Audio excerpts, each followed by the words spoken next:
안녕하세요. 디자인공학부의 강은정입니다. 자, 오늘은 제가 담당했던 수업 시간에 다양한 패들렛 활용 사례를 여러 교수님들과 공유하기 위해서 이 강의를 시작하려고 합니다. 자, 먼저 오늘 강의의 목차를 보시도록 하겠습니다. 첫 번째, 패들렛 활용 수업 개요. 제가 어떤 수업에서 이 패들렛을 활용을 했는지 수업의 개요에 대해서 설명을 먼저 드리고요. 자, 그리고 패들렛의 장점이 있습니다. 그 장점 때문에 제가 이 패들렛을 활용할 수밖에 없었다라는 점을 좀 강조하기 위해서 장점을 설명을 드리고요.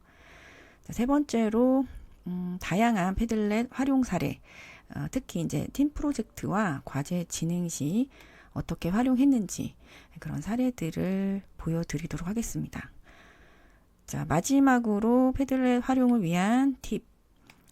제가 한 1년 정도 이 패들렛을 활용을 하면서 이렇게 하면 좋을 것 같다라고 정리한 내용을 마지막으로 설명을 드리도록 하겠습니다. 다만 이 팁은 제가 했던 수업의 성격과 잘 맞았기 때문에 이런 팁을 설명을 드리는 거고요.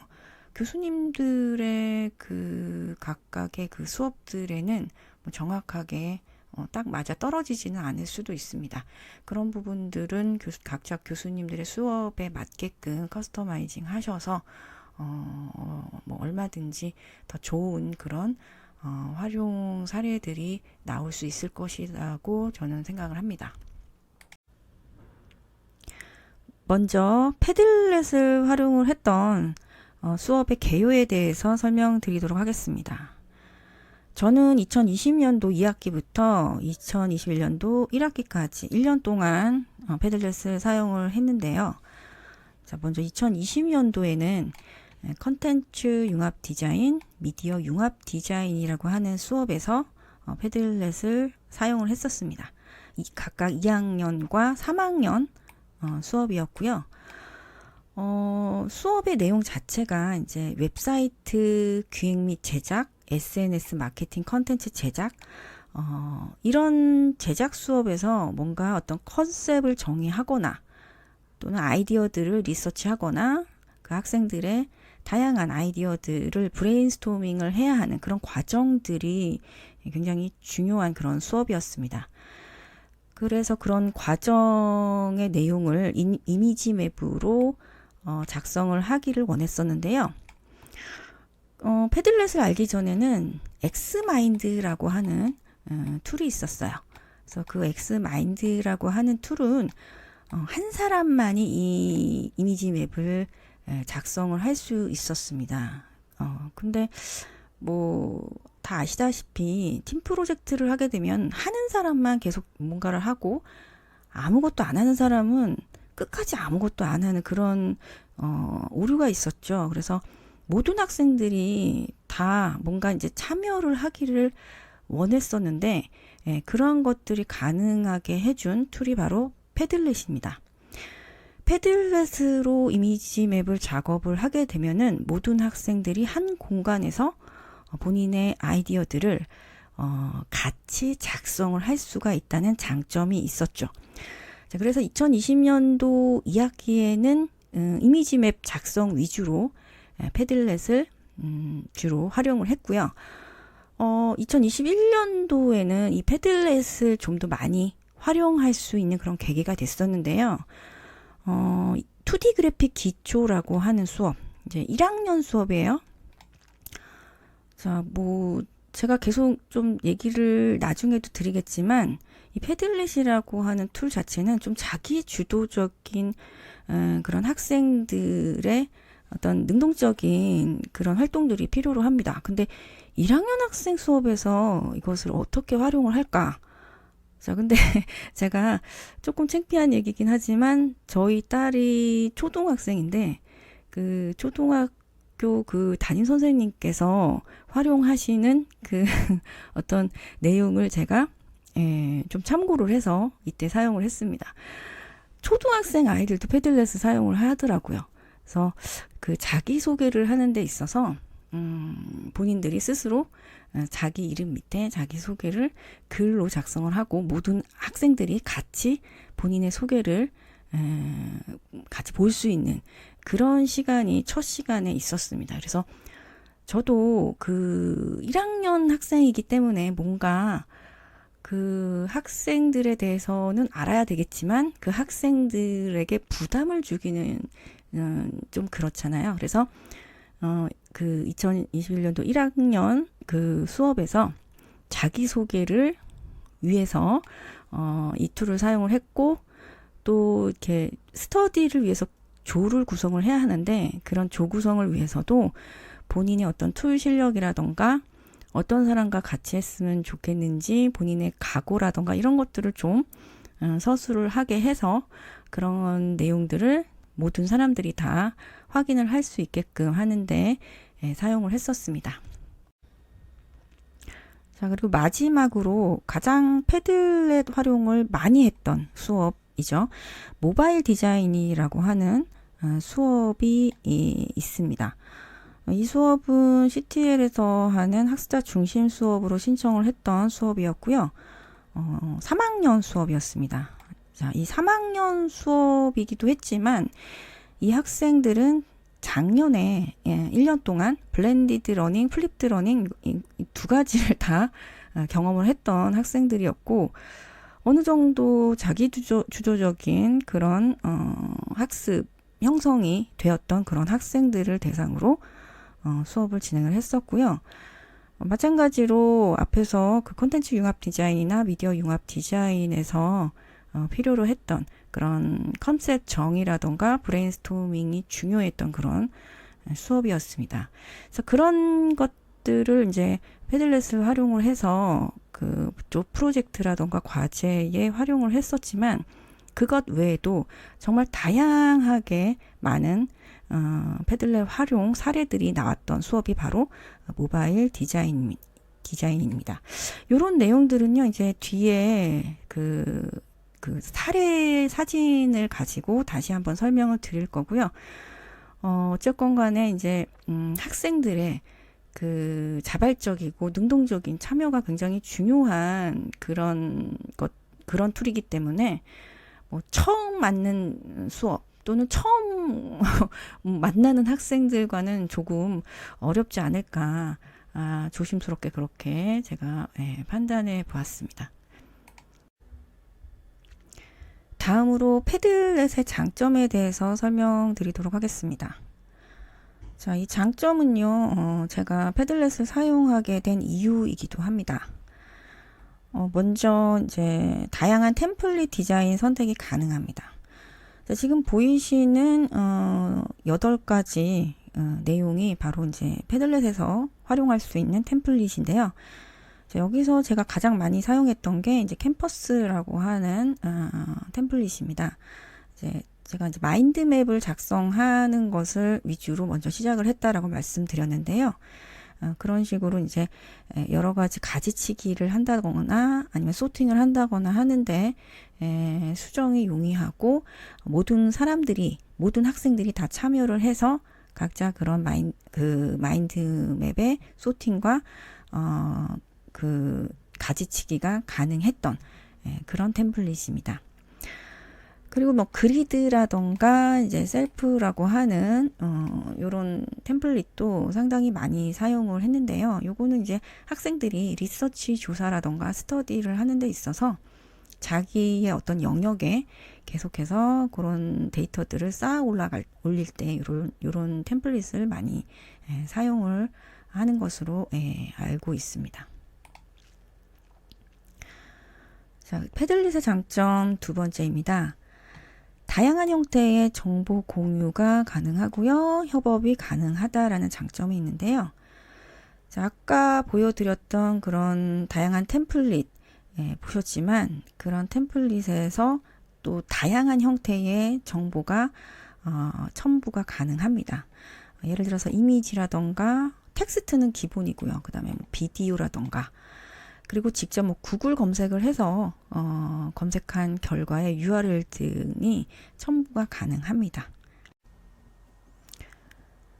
또한 그 다양한 형태로 협업이 가능한데요. 아까 그 캔버스라는 그 템플릿에서도 이제 모든 학생들이 협업을 할 수 있게끔 되어 있었고, 이제 다른 각각의 템플릿에서도 모든 학생들이 공동으로 참여를 해서 문서를 작성할 수 있다라고 말씀을 드렸는데, 그 내가 아닌 다른 학생이 쓴 글에 댓글이라던가 반응을 작성할 수 있는 기능이 있습니다.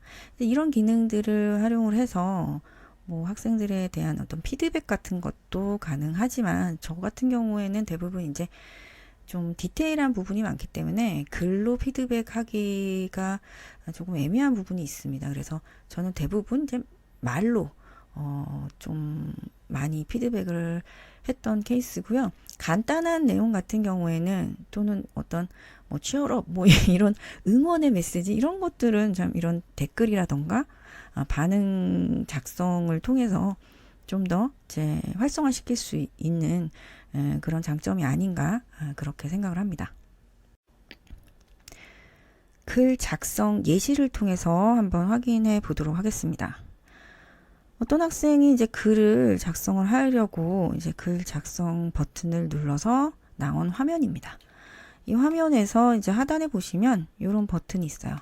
이 버튼을 클릭하시게 되면은, 자, 이렇게 패들릿에서 정보를 입력할 수 있는 다양한 형태들이 이렇게 나오게 됩니다.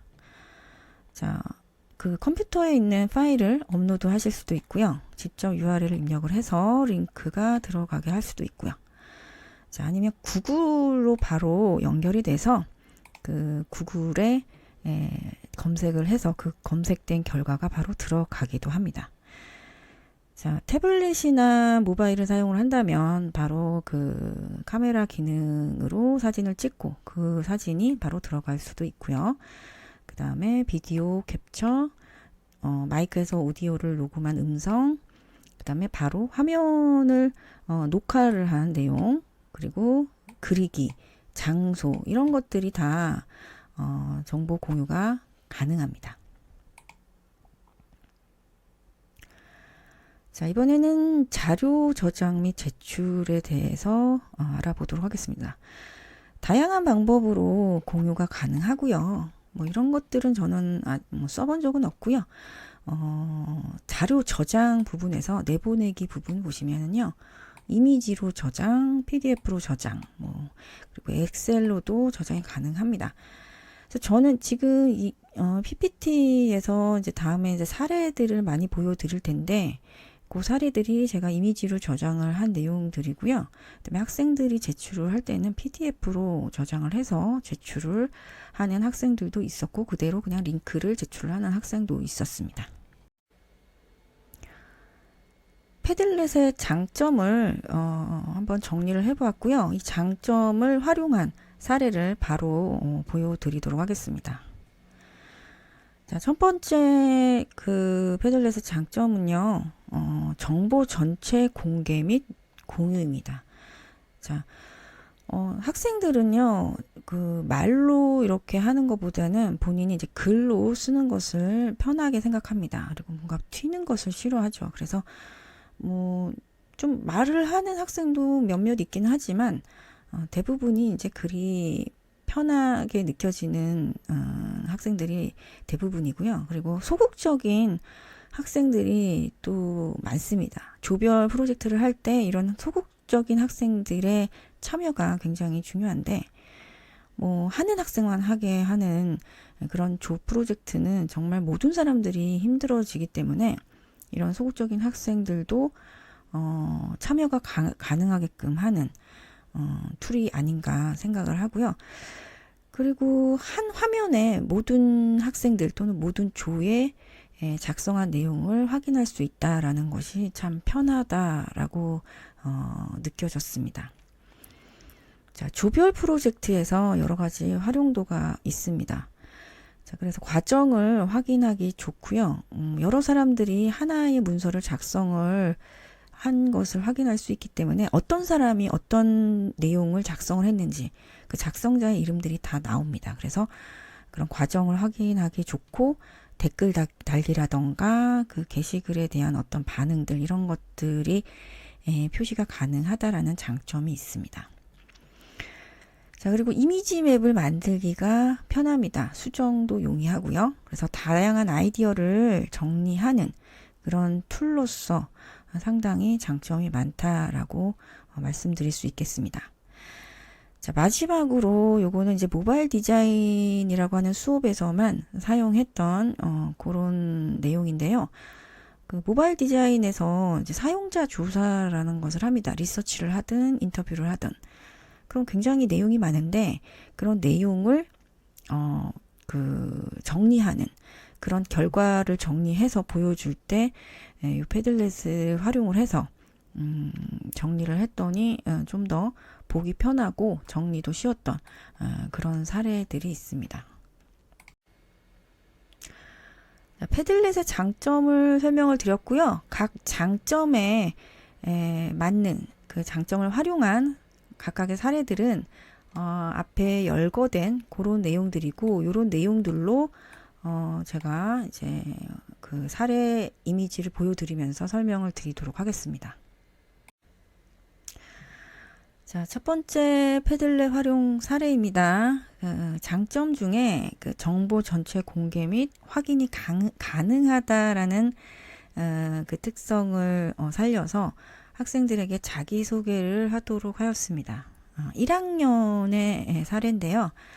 처음 만나는 그런 학생들이고 이 학생들에 대한 이해가 필요할 때 이런 방법을 사용을 해서 자기소개를 하도록 하였습니다. 요즘 학생들 말을 하라고 하거나 손을 들라고 하거나 하면 전혀 반응이 없습니다. 하지만 이렇게 글을 작성하는 거에는 좀 너그러운 것 같아요. 본인이 말로 하는 양보다 더 많이 한 몇 배로 더 많은 그런 이야기를 글로 풀었을 수 있다라는 그런 장점이 있고요. 또 여기서 또 추가적으로 내가 또 궁금한 게 생기면 또 뭔가 써달라고 얘기를 하면 바로 또 작성을 합니다. 그런 점에서 어떤 시간 절약도 가능하고 학생들이 작성을 하자마자 모든 사람들이 그 내용을 공유할 수 있다라는 점, 그런 점이 상당히 큰 강점이 아닌가 생각을 합니다.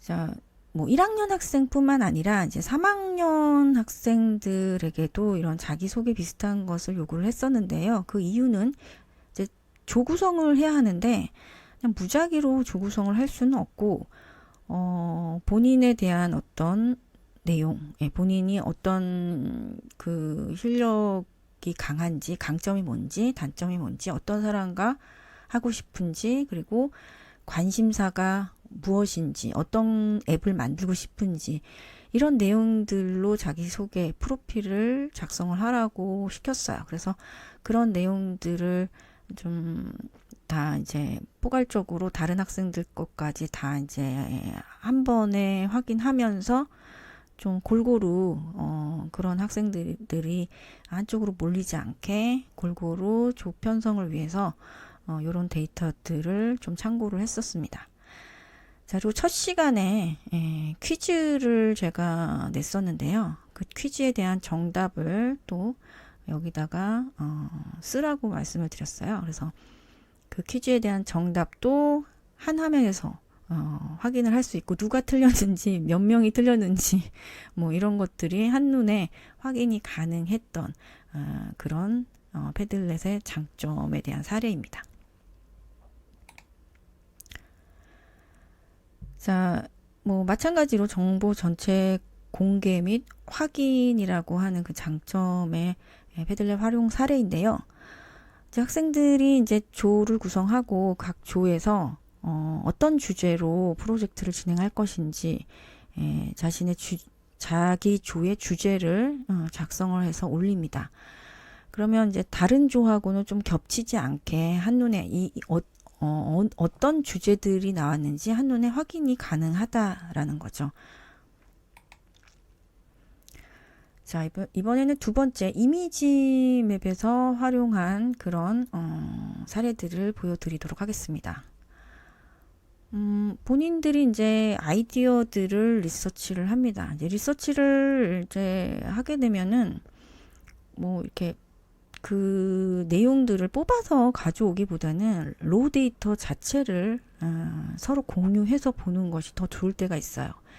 그래서 각자 본인의 리서치 내용들을 뭐 링크를 달던 이미지를 가져오던 뭐 그런 식으로 해서 이런 이미지 맵을 각자 이렇게 만들어 놓습니다. 그럼 모든 사람들이 여기에 들어와서 각 학생들이 조사한 리서치 내용을 확인할 수 있고요. 저도 마찬가지로 학생들이 지금 제대로 리서치를 하고 있는지 방향은 잘 잡고 있는지 그런 것들을 확인을 할 수 있다라는 거죠. 자, 아까는 좀 다른 템플릿을 사용을 했고요. 이번에는 이렇게 마인드맵 형식으로 이미지 맵을 작성을 할 수 있는 템플릿을 사용을 했습니다.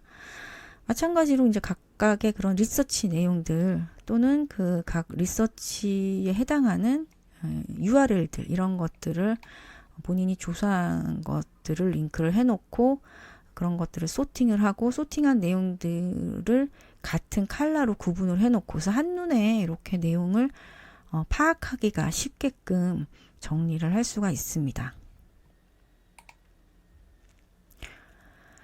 자, 이번에는 브레인스토밍 결과인데요. 이제 주제를 결정하는 데 있어서 계속 이제 우리는 어떤 카테고리의 웹사이트를 만들까? 뭐 이런 식으로 이제 주제를 점점 좁혀가거나 아니면 그 주제와 연관되는 내용들을 얘기를 하면서 점점 넓혀가거나 할 때 이런 이미지 맵을 사용을 해서 주제를 결정을 하게 됩니다. 자, 이번에는 이제 그 조 프로젝트에서 조사 내용을 공유를 하거나 각자 이제 스터디를 한 내용들을 공유를 할 때 활용되었던 사례입니다. 제가 이제 모바일 디자인이라는 수업에서는 그 모바일 디자인을 할 때 또는 UI를 설계를 할 때 가이드라인을 공부를 해야 하는 내용이 있습니다. 이제 그 가이드라인을 수업 시간에 하나하나 뭐 이렇게 가르쳐 줄 수는 없고요. 어떤 가이드라인이 나와 있는 사이트가 있어요. 그 사이트를 조에서 각자 이제 좀 어느 정도까지 그 스터디의 범위를 정하고 매주 또는 뭐 격주로 이렇게 스터디를 진행을 해라 라고 제가 과제를 냈던 것이 있습니다. 그래서 모든 조원들이 뭐 하나의 주제를 가지고 스터디를 하든 뭐 어떤 범위를 결정을 해서 스터디를 하든 뭐 각자 나눠서 또 스터디를 하든 본인이 스터디한 내용들을 이렇게 패들렛을 활용을 해서 스터디한 내용을 올리고 그 내용을 공유를 하고 하는 그런 장으로서 패들렛을 활용한 사례입니다. 자, 마찬가지로 여기도 이제 스터디에 관련된 그런 내용이고요. 공부해야 할 내용들의 카테고리를 이미 이렇게 결정을 해 놓고 거기에 해당하는 스터디 내용들을 각자 조사를 해서 정보를 공유한 그런 케이스입니다. 자, 이번에도 스터디의 케이스인데요. 아까 그 템플릿과는 조금 다르죠. 좀 자유로운 형태로 본인들이 조사한 내용들을 프리하게 이렇게 내용들을 공유하게끔 했던 그런 사례로 한번 가져와 봤습니다. 이미지면 뭐 이미지, 텍스트면 텍스트, 뭐 이렇게 여러 가지를 자유롭게 그렇게 공유를 하고 첨부를 했던 그런 스터디 사례입니다. 자, 그리고 이번에는 제가 뭐 이거를 뭐 하라라고 말을 하지 않았는데도 학생들이 프로젝트 진행을 할 때 학생들의 댓글 달기 기능을 활용을 한 사례예요. 그래서 각자 뭐 해당하는 내용들에 대해서 주제를 이렇게 잡아놨으면 그 밑에 각자 거기에 해당하는 내용들을 댓글로 달아서 내용을 입력하는 방식을 활용을 했습니다. 근데 여기서 중요한 거는요, 본인의 이름이 나올 수 있도록 설정을 한 후에 작성을 해야 합니다. 앞에서 아마 제가 보여드린 사례 중에서 작성자가 나오지 않은 그런 그 사례도 있었어요. 그거는 이제 설정을 처음부터 하지 않았을 경우에는 작성자가 나오지 않습니다. 그러면 이제 협업을 했는지 안 했는지 확인이 불가능하기 때문에 가장 좀 중요한 포인트, 처음에 작성하기 전에 환경 설정에서 꼭 작성자가 나오도록 설정을 하고 작성을 하도록 하는 것이 중요합니다. 자, 이번에도 이제 토론에 관련된 그 활용 사례인데요. 제가 조별로 이제 퀴즈를 좀 냈었어요. 이 퀴즈는 정답이 딱 떨어지게 나온다기보다 왜 이렇게 해야 하는지 그 이유를 좀 설득력 있게 작성을 하는 것이 더 중요했습니다. 그래서 그런 내용들을 조별로 토론을 하고 그 토론 내용들을 올리게끔 했었는데요. 그 내용을 어떤 조에서 이렇게 패들렛을 활용을 해서 본인들의 토론 내용을 정리하고 그거를 이제 제출한 그런 사례입니다. 자, 아까 말씀드렸던 그 게시글에 작성자가 나오게 하는 기본 설정에 대한 내용을 좀 설명을 드릴게요. 가장 좀 중요한 부분이기 때문에 추가적으로 좀 설명을 드리겠습니다. 패들렛에 들어가면 상단에 이렇게 환경 설정 버튼이 있습니다. 이 버튼을 클릭하시게 되면은 이런 그 수정 창이 나와요. 그래서 저작자 표시에 그 활성화를 시켜주시고 댓글에도 활성화를 시켜주시고 그리고 반응 부분에서 그 링크를 들어가시게 되면은 뭐 좋아요라던가 아니면 투표라던가 별점 같은 것들을 넣을 수 있는 그런 내용들이 나옵니다. 자, 앞에 그 댓글과 게시글에 대한 반응에 대한 예시 자료입니다. 이렇게 본인 저작자 이름으로 댓글 달기가 가능하고요. 자, 그 다음에 반응, 좋아요, 찬성, 이런 것들이 표현이 가능합니다. 자, 마지막 사례입니다. 사용자 조사 결과를 정리한 어피니티 다이어그램의 사례인데요.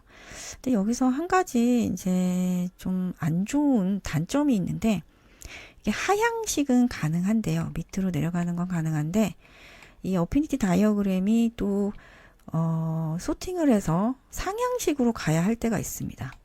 얘랑 이렇게 합쳐져서 하나의 상향으로 가야 할 때가 있는데 그게 불가능하다라는 거죠. 그래서 이거는 결과를 정리하는 데만 요 템플릿은 사용이 되고요. 만약에 과정을 봐야 된다라고 하면 그 마인드맵을 작성할 수 있는 그 캔버스 템플릿이죠.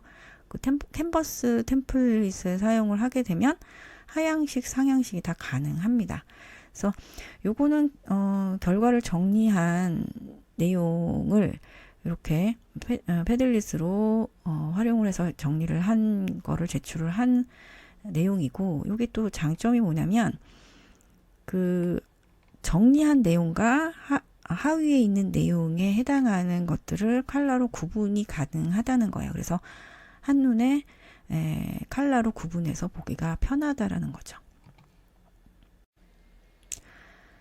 자, 지금까지 설명드린 내용을 마지막으로 패들렛 활용을 위한 팁으로 정리를 하고 강의를 마무리하려고 합니다. 자, 첫 번째, 패들렛 활용을 하는 그런 수업은요, 자기 주도가 가능한 학생들을 대상으로 하게 되면 좀 더 풍부하고 좋은 그런 결과를 만나실 수 있으실 거다라는 생각을 하고요. 자, 두 번째, 협업 내용 작성 시 저작자 표시는 필수다. 문서를 작성하기 전에 설정창에 들어가셔서 제가 앞에서 설명드렸듯이 저작자를 표시하게끔 그렇게 활성화시켜서 문서를 작성하도록 학생들에게 말씀해 주시기 바라고요. 자, 세 번째. 팀플에 능동적이지 않은 학생들도 참여를 늘릴 수 있도록 과정을 중시한다라는 그런 언급을 해주시면 좋으실 것 같고요. 네 번째, 모든 사용법을 학생들에게 알려주실 필요가 없습니다.